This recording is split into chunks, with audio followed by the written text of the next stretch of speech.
Hello everybody, welcome back to my channel. So since I first posted my video about where I'm going to university for the next 4 years, which is Yale University in the US, and I started posting videos about the Ivy League and how to get into the Ivy League and how to apply there, I've come to the realization that quite a few of you guys are a little bit confused about what exactly the Ivy League is, because as an Australian, as an international student, like, why do Australians really care all that much what the Ivy League is? And lots of us have heard of it, but we don't really know what it is, or we don't really know much about it.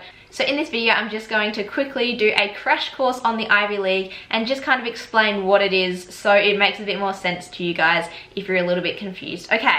Okay, so the Ivy League is basically a group of 8 colleges in the northeast of America. So it's Harvard, Yale, Princeton, Columbia, Cornell, Dartmouth, Brown, and the University of Pennsylvania. Those 8 colleges are in the Ivy League. There is 8 colleges in the Ivy League. There's been 8 since the Ivy League started.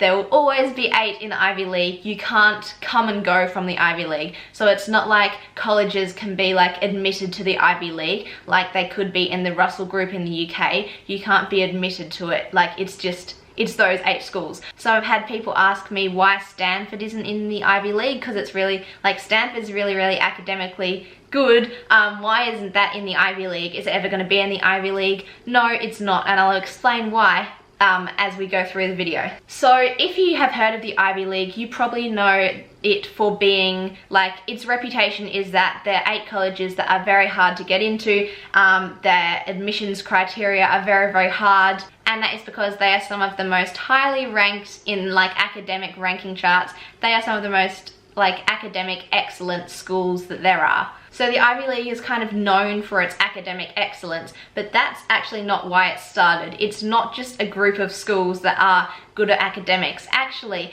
ages and ages ago, the Ivy League was formed as a sporting league. So those 8 colleges, because they're all in the same region, they're all in the northeast of America, they got together and said, all right, let's all form a sporting league and we'll all play sports against each other. So that's what the Ivy League is. It's just a sporting league. It's not like an academic group of schools. It's not anything to do with academics. It's actually just a sporting league.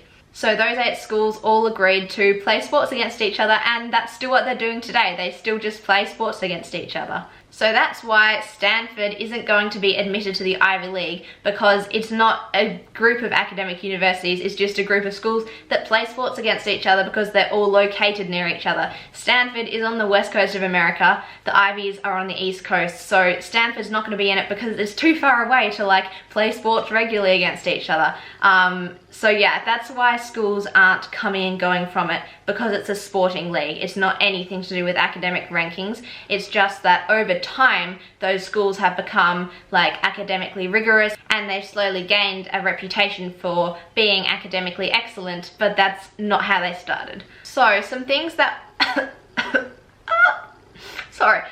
some things that, I don't know what that was. Some things that all of the Ivy Leagues have in common. So I have a list here, that's why I'm looking down. So they are very hard to get into. It's hard to get into them. They have quite, like, yeah, the admissions kind of criteria and stuff to get into them is very hard, and they have very low acceptance rates. So I think there's like a 5% acceptance rate at Harvard, a 6% acceptance rate at, like, Yale and Princeton. It's very low. There's like a 94% chance that you're not getting in. So it's hard to get in.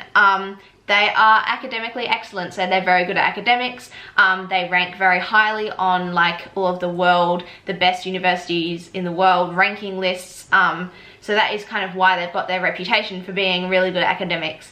That's just not how they started, but they are good at them. They're very old. So the Ivy League was started a long time ago. So they're old and they have a lot of history. And they're rich.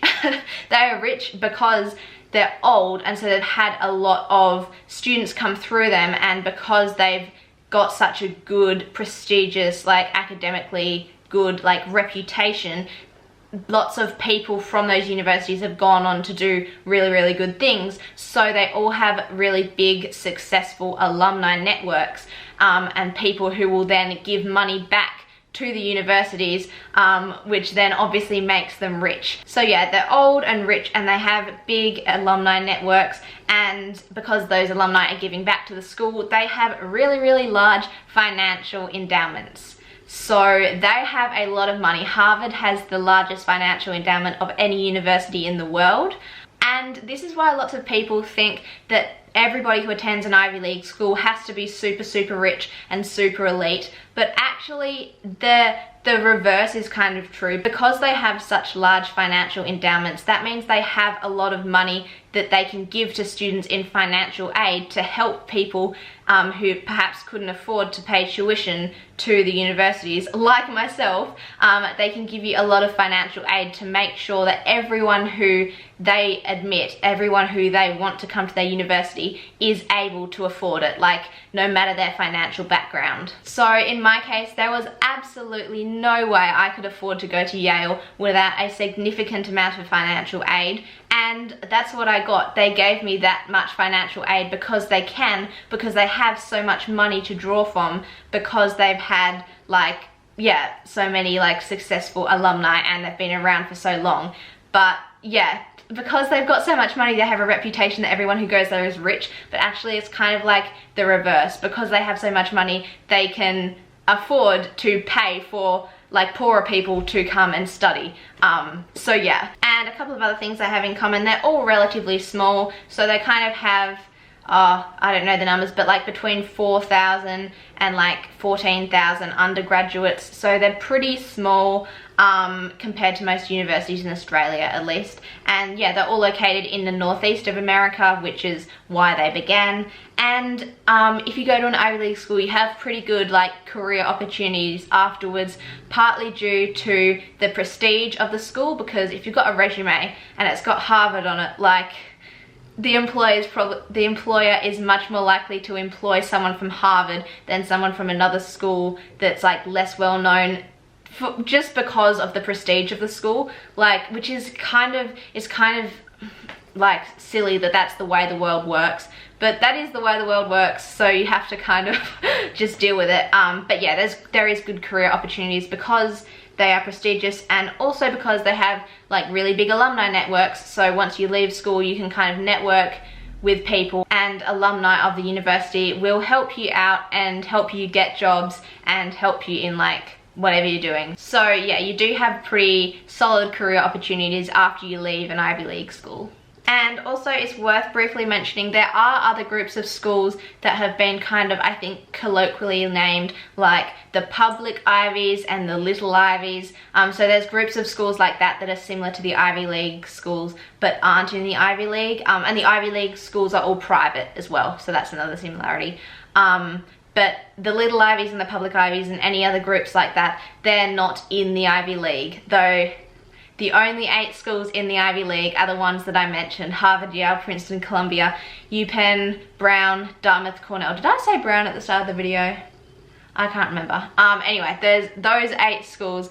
Those are the only ones in the Ivy League, and it is staying that way, I'm pretty sure. And yeah, to this day, they just play sports against each other, and that's the reason it was formed, and that's the reason they're still together. But over time, they've just got a reputation for being academically excellent, and they are. They are really good schools, and you will get a fabulous education if you go to one of them, but that's just not the reason that the Ivy League started. So I think that's the biggest misconception that lots of people have, is that they think the Ivy League is an academic league. It's not. It's actually just a sporting league. So that's kind of the end of the video. That's everything I had to say, but I just wanted to clear that up and explain it to you guys. I think it's kind of interesting myself, and also because I feel like from some of the comments I was getting, people are a little bit confused, so I just wanted to clear it up. So yeah, I hope you guys have found this video interesting. If you have, please give it a thumbs up and subscribe to my channel down below for so many videos about university application processes in the US and in Australia, and just lots of other fun videos that I like to film. So yeah, you can go check out some of them on my channel and subscribe so you don't miss any of my videos, and comment down below whatever you feel like commenting, and I will see you in my next video. Bye! I love how my bracelet jingles. Jingle, jingle, jingle, jingle, jingle. Ah!